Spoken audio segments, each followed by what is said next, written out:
আহতরা বুঝা গেছে সব শালারা বাটপার। রাজনীতি কি বেঈমানি, নাকি যারা রাজনীতিতে যায় তারাই বেঈমান হয়ে যায়?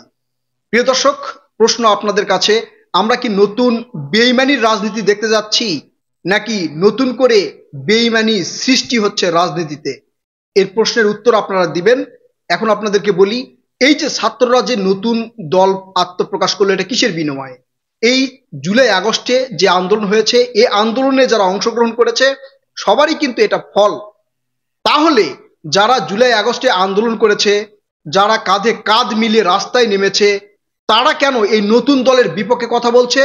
তারা কেন এই ছাত্রদেরকে বেঈমান বলছে? তারা কেন এই ছাত্রদেরকে বাটপার বলছে? এর আগে বিভিন্ন ঘটনা কিন্তু আপনারা দেখেছেন প্রিয় দর্শক, যেমন জাতীয় বিশ্ববিদ্যালয়ের ছাত্ররা এই যে ঢাকা বিশ্ববিদ্যালয়ের ছাত্রদের উপর ক্ষিপ্ত, মধুর ক্যান্টিনে মারামারি, হানাহানি এবং অস্থিতিশীল পরিস্থিতি সৃষ্টির বিষয়টা কিন্তু আপনারা দেখেছেন। এখন সেখানে নতুন করে যোগ হলো আরেকটা প্রতিবন্ধকতা, আমি বলি। কারণ যাদের রক্তের বিনিময়ে, যাদের পরিশ্রমের বিনিময়ে, যাদের আত্মত্যাগের বিনিময়ে ছাত্ররা যে নতুন দল গঠন করতে পারলো, তারা কেন নতুন দলের এই আত্মপ্রকাশ অনুষ্ঠানে নেই? এই আহতরা কি অপরাধ করেছে? আপনি আমন্ত্রণ করেছেন রাজনীতিবিদদের, বিভিন্ন দলের রাজনৈতিক নেতাদের আমন্ত্রণ করেছেন, আপনি আমন্ত্রণ করেছেন বিভিন্ন দেশের হাই কমিশনারকে, আপনি আমন্ত্রণ করেছেন উপদেষ্টাদের, আপনি আমন্ত্রণ করেছেন অনেক, মানে যারা এই রাজনীতিতে জড়িত, যারা আপনাদের পক্ষে থাকবে, যারা আপনাদেরকে ডোনেট করবে, তাদেরকে আমন্ত্রণ করেছেন।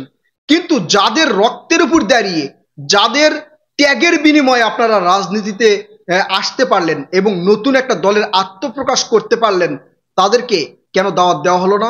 তাদেরকে কেন আমন্ত্রণ করা হলো না?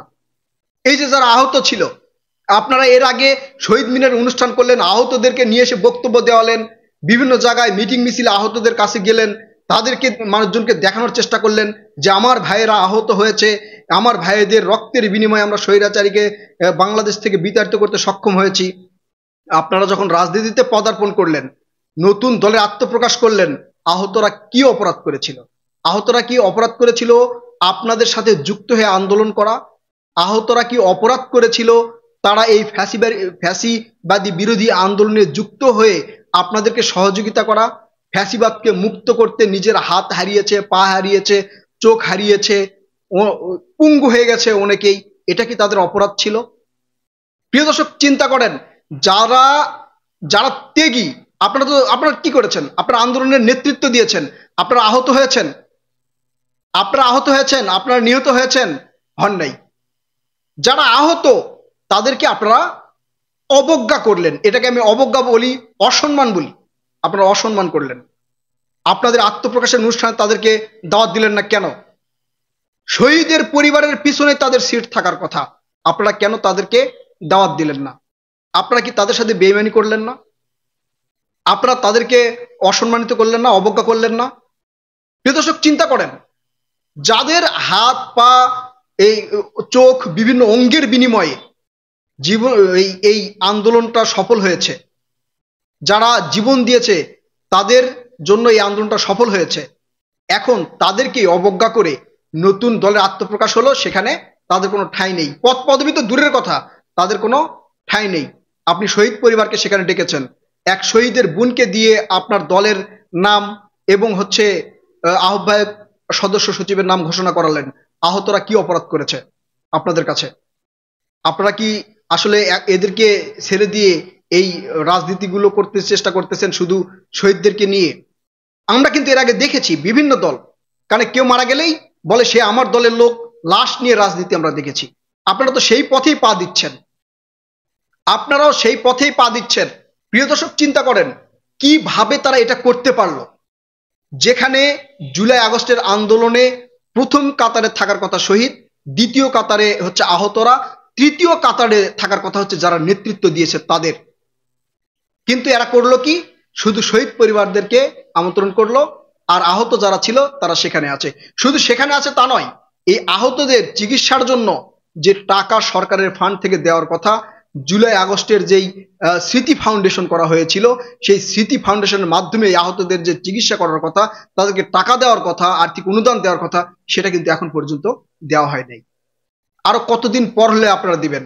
একজন আহত তিনি আমাদেরকে বললেন যে আমরা যখন টাকার জন্য ফোন করি জুলাই স্মৃতি ফাউন্ডেশনে, তখন তারা বলে যে আপনাদের টাকা এমার্জেন্সিতে রয়েছে। টাকা এমার্জেন্সিতে রয়েছে মানে কি? টাকা কি অসুস্থ? টাকা অসুস্থ হয়ে গেছে যে আপনি তাকে এমার্জেন্সিতে রেখেছেন? আপনি টাকাকে এমার্জেন্সিতে রাখতেছেন আর আহতরা চিকিৎসা পাচ্ছে না, তারা এমার্জেন্সিতে আছে। টাকা আপনার এমার্জেন্সিতে থাকার এটা কি উত্তর রে ভাই? টাকা আছে এমার্জেন্সিতে? এমার্জেন্সিতে টাকা থাকার মানে কি? প্রিয় দর্শক, আপনারা চিন্তা করেন, টাকা মনে হয় অসুস্থ হয়েছে, টাকার কি ডায়রিয়া হয়েছে, নাকি হচ্ছে বড় ধরনের রোগ হয়েছে, নাকি ক্যান্সার হয়েছে, আপনি এমার্জেন্সিতে রাখছেন, সেখান থেকে চিকিৎসা শেষে ওই টাকা দিবেন আহতদের, আহতরা আবার ওই টাকা দিয়ে চিকিৎসা করবে।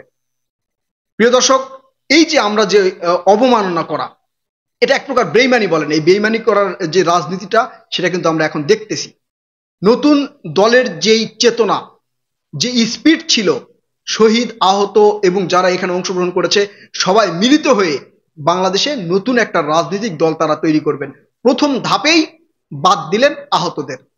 এরপরে যখন এরা ক্ষমতায় যাবে, তখন আহত, শহীদ, যারা ত্যাগ করেছে, জীবন দান করেছে এই বৈষম্য বিরোধী ছাত্র আন্দোলনে, তাদেরকেও এরা ত্যাগ করতে দ্বিধাবোধ করবে না বলে আমি মনে করি। কারণ প্রথম দৃশ্যে যেটা দেখার কথা ছিল আমাদের প্রথম দিনে, সেই দৃশ্য কিন্তু আমরা দেখি নেই। প্রিয় দর্শক, আপনারা চিন্তা করেন এরা কোন পথে যাচ্ছে, বাংলাদেশকে কোন পথে নিয়ে যাবে। বাংলাদেশ যে বিনির্মাণের কথা বলছেন, বিনির্মাণ করবেন কাদের দিয়ে? এই আহতদের বাদ দিয়ে, যারা আহত হয়েছে তাদেরকে বাদ দিয়ে বিনির্মাণ করবেন, যাদের ত্যাগের বিনিময়ে আপনারা এই সামনে আসতে পারলেন। ছাত্ররা একটা করে আন্দোলন করে, একটা করে দল প্রকাশ হয়। একবার ওই বৈষম্য বিরোধী ছাত্র অর্থাৎ এই কোঠা বিরোধী আন্দোলন হয়েছিল, সেখান থেকে ভিপি নূরের গণ অধিকার পরিষদ দল কি হলো? গঠন হলো। এখন বৈষম্য বিরোধী ছাত্র আন্দোলনের দল গঠন হচ্ছে। কিন্তু এখানে যারা ত্যাগী, যারা ত্যাগ করেছে ভাই, যাদের অঙ্গ গিয়েছে, যাদের জীবন গিয়েছে, তাদের জন্য আপনারা কি করছেন? এখন পর্যন্ত তাদেরকে আর্থিক অনুদানই আপনারা দিতে পারেন নাই। যখন ক্ষমতা যাবেন, সারা বাংলাদেশের লোকজনকে আপনারা কিভাবে অনুদান দিবেন, কিভাবে সহযোগিতা করবেন, কি করবেন? আপনারা কি সেই আগের মতোই এই লুটপাট, চাঁদাবাজি, ধান্দাবাজি এগুলোই থাকবে? আপনারা এদেরকে যে এইভাবে কাটছাট করে দিলেন, এটা সাধারণ জনগণ কিভাবে নিবে? সাধারণ জনগণই আসলে এর উত্তর দিবে যে আপনারা কি শুরু করেছেন বা কি করতে যাচ্ছেন। প্রিয় দর্শক, এইসব বিষয়ে আপনারা আপনাদের মূল্যবান মতামত জানাবেন। আমি আসলে এটা এক প্রকার নিন্দাই জানাই, যদি এই আহতদেরকে আমন্ত্রণ করা না হয়, তাহলে নিন্দাই জানাই। কারণ সেখানে আমরা শহীদ পরিবারের বক্তব্য শুনেছি, কিন্তু কোনো আহতদের বক্তব্য কিন্তু আমি সেখানে শুনিনি। আপনি রাজনীতিবিদদের দাওয়াত দিলেন, রাজনীতিবিদেরা কি আপনাদেরকে মানে মাথায় তুলে রাখবে এটা মনে করেছেন? আপনারা দল গঠন করলেন মানে কি তাদের প্রতিপক্ষ হয়ে গেলেন? কিন্তু আপনাদের পাশে সবসময় যারা দাঁড়াবে সেটা হচ্ছে আহতরা। আপনাদের কাজে কাত রেখে যারা আপনাদের সাথে সমর্থন জুগিয়েছে, আপনাদের সাথে যুদ্ধ করেছে বৈষম্য বিরোধ করতে, বৈষম্য বাদ দেওয়ার জন্য, অর্থাৎ বৈষম্য বিরোধী এই আন্দোলনে আপনাদের সাথে যারা যুক্ত হয়েছে, তারা আপনাদের পাশে থাকবে, আহতরা পাশে থাকবে, শহীদ পরিবার আপনাদের পাশে থাকবে। আপনাদের পাশে রাজনীতিবিদেরা থাকবেন, আপনারা প্রতিপক্ষ হয়ে দাঁড়িয়েছেন। তবে এই বিষয়টা আপনারা কেন করলেন, কিভাবে করলেন আমি জানি না। প্রিয় দর্শক, আপনারা এই বিষয়ে আপনাদের মতামত জানাবেন, আমাদের চ্যানেলটি সাবস্ক্রাইব করবেন। এই বিষয় নিয়ে আবারও আমরা কথা বলবো ইনশাল্লাহ।